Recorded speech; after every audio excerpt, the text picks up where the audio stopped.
کہاں سے؟ تو عبداللہ ابن مبارک رحمہ اللہ تعالی، کیونکہ پہلے تو اسلاف میں تھا کہ جلدی شادی کرنی ہے، اب جب شادی ہوگی تو ظاہر ہے مالی مسائل تو کھڑے ہوتے ہیں، خرچہ تو اب بیگم آ گئی، بچے بھی ہوتے ہیں چلے جا رہے ہیں، تو پھر انہیں ترتیب کیا بنائی؟ 4 مہینے بزنس. میں آپ کو ریٹن میں لکھ کے دینے کے لیے تیار ہوں، نکاح کرو اور یہ ارادہ کرو 4 مہینے صرف کیا کرنا ہے؟ بزنس. بے شک آپ کو کوئی بزنس نہیں آتا، 2-4 سال دھکے کھاؤ گے، نوٹ چھاپنے کی مشین بن جاؤ گے تھوڑے دنوں میں انشاءاللہ. کماؤ پوت جو ہے نا، جس کو جاب کرنے والا کہتے ہیں، یہ ہمارے اسلاف کا طریقہ نہیں ہے. یہ انگریز جب ہندوستان میں آیا اس کو افراد چاہیے تھے، اس کے پاس افراد نہیں تھے نا، تو اس کو ملازمتوں کے لیے بندے چاہیے تھے. انہوں نے ہمیں تجارتوں سے ہٹا کے کہاں لگا دیا؟ کلرک بنا دیا کسی کو، ٹھیک ہے نا، کسی کو کچھ بنا دیا، کسی کو کچھ بنا، اور 1.5-2 لاکھ کوئی مینیجر بنا دیا. تو اس کو اب مینیجر کا ساری نالج سے فائدہ کون اٹھاتا ہے؟ وہ جس کی فیکٹری ہے یا جس کا بزنس ہے.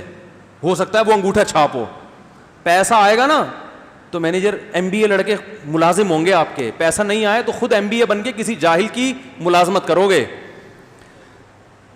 کیا کریں یار، کوئی ڈنڈا منڈا ہونا چاہیے صرف دکھانے کے لیے. اب یہ ٹاپک چینج ہوتے ہیں نا، تو جس ٹاپک میں گھستا ہوں اس کو اگر ادھورا چھوڑ دوں تو پھر مسئلہ خراب ہو جائے گا. دیکھو آپ پڑھو ضرور، پڑھنے کا مقصد آپ کا نالج ہونا چاہیے. جو پڑھا لکھا آدمی ہے وہ معاشرے میں اچھا سروائیو کر سکتا ہے، لوگوں کو اچھا گائیڈ کر سکتا ہے. وہ بہت سی غلطی ہو، اس نیت سے پڑھو. پیسہ کمانے کے لیے اگر پڑھتے ہو تو بے وقوف ہو. پیسہ صرف کس میں رکھا ہے اللہ نے؟ تجارت میں رکھا ہے. سمجھتے ہو کہ نہیں سمجھتے؟ اور اپنی اولاد کو بزنس دے کے جاؤ، فری پھوکٹ میں تمہاری جگہ آ کے تم سے 2 ہاتھ آگے نکل جائیں گے. آپ ڈاکٹر بنے، اپنے بچے کو ڈاکٹر بنا کے جاؤ گے نا تو اس کو اتنی ہی محنت کرنی پڑے گی جتنی آپ نے کی ہے. وہ 0 سے شروع ہوگا. لیکن بزنس دے کے جاؤ گے تو جو آپ کا آخری اسٹیپ ہوگا بچے کا وہ پہلا ہوگا، اور 3-4 نسلوں کے بعد خود سوچ لو کیا ہوگا. وہ سارے تجربے کر کر کے مختلف لوگوں کو پہنانا سیکھ جائیں گے. مختلف چیزیں تجارت میں پہنائی جاتی ہیں نا، یہ گائے قربانی کی خریدی، اس کو پہنا دی، یہ پلاٹ خریدا، اس کو پہنا دیا. تو وہ پہنا کے ماسٹر ہو جائیں گے کہ کس کو کس وقت کیا چیز پہنانی. سمجھتے ہو کہ نہیں سمجھتے ہو؟ تو اس لیے تجارت کیا کرو. اور ایک دم سے نہیں ہو جاتا، شروع میں تو دھکے. اور تجارت کے لیے یہ بھی سوچتے ہو اتنا پیسہ کہاں سے لائیں، تو یہ تو بے وقوفی کی بات ہے. تجارت میں تو پہنانا آنا چاہیے. ادھر سے لیا، اس کو پہنا کے کمیشن لیا، پتلی گلی سے نکل لیے. ٹھیک ہے، تو پیسہ انویسٹ کرنے کی حماقت کبھی بھی نہیں کرنا ہے. کیونکہ آپ کو تجارت آتی نہیں ہے، 1 کروڑ انویسٹ کر کے وہ ڈوب گئے، پھر تو گئے کام سے. انویسٹمنٹ اس بزنس میں کریں جس کا آپ کو تجربہ اچھا خاصا ہو چکا ہو. اس بزنس میں انویسٹمنٹ کرو آپ، پھر فائدہ ہے. تو بات یہ چل رہی تھی کہ اچھا آپ اگر وہ ہمارے بھائی بیٹھے ہوئے ہیں نا، وہ میکینک ہیں ماشاءاللہ کار کے، تو وہ بھی سوچ رہے ہوں گے میں بزنس کیسے کروں. بھائی آپ نے ورک شاپ کھولی ہوئی ہے، ساتھ ساتھ گاڑیاں خرید کے بیچنا بھی شروع کر دیں. ٹھیک ہے نا، بزنس میں اللہ نے برکت رکھی ہے. 9 اعشار امتی فی التجارہ او کما قال صلی اللہ علیہ وسلم. اگرچہ روایت کی سند پہ کلام ہے، نبی صلی اللہ علیہ وسلم نے فرمایا کہ میری امت کے 10 میں سے 9 حصے رزق اللہ نے تجارت میں رکھا ہے. سمجھتے ہو گے نہیں سمجھتے ہو؟ تو ساتھ ساتھ جاب کے ساتھ سائڈ میں چلاتے رہو کچھ نہ کچھ. پہنانا ہی تو ہے نا، گاڑی خریدی پہنا دی کسی کو. ٹھیک، تو اس میں آدمی محنت کرے. تو عبداللہ ابن مبارک رحمہ اللہ تعالی وہ کیا کرتے تھے؟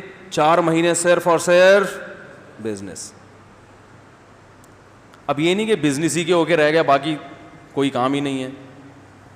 تو 4 مہینے تجارت سے جو ارننگ ہوتی تھی وہ اپنے بیوی بچوں کے لیے. بھائی اب سال بھر بیٹھ کے کھانا ہے. جیسے حج کے موقع پہ بعض لوگ 2 مہینے میں اتنا کما لیتے ہیں کہ باقی 10 مہینے بیٹھ کے کھاتے ہیں. وہ سیزن ہوتے ہیں نا ہر چیز کے. اگلے 4 مہینے وہ جہاد میں گزارتے تھے. اسلامی سرحدیں پھیل رہی تھیں اس وقت، بڑی بہادری کے جوہر دکھائے انہوں نے لڑائیوں میں, اور مزید 4 مہینے 24 گھنٹے علم, تبھی بہت بڑے محدث بنے, عربی ادب کے بہت بڑے شاعر بنے. اور یہ بچپن سے ابا کی تربیت بھی, ایک شعر کی یاد کرنے پر ابا 1 درہم دیتے تھے ان کو.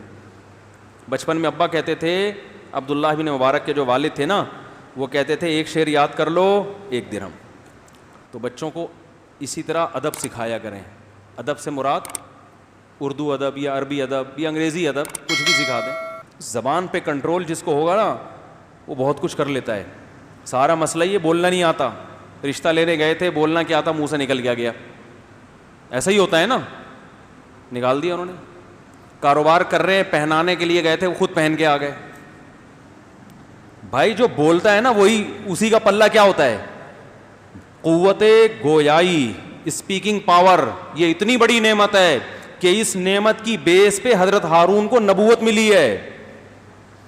اللہ میاں نبوت تو حضرت موسیٰ علیہ السلام کو دینا چاہتے ہیں نا, مقام ان کا بڑا. حضرت موسیٰ علیہ السلام نے فرمایا افصح منی لسانا, اے اللہ بولنے کا ہنر میرے بھائی کو آتا ہے تو ان کو بھی میرے ساتھ لگا دے. اللہ نے فرمایا سنشد عضدک باخیک, تیرے بازو مضبوط کرنے کے لیے میں نے تیرے بھائی کو بھی کیا کر دیا,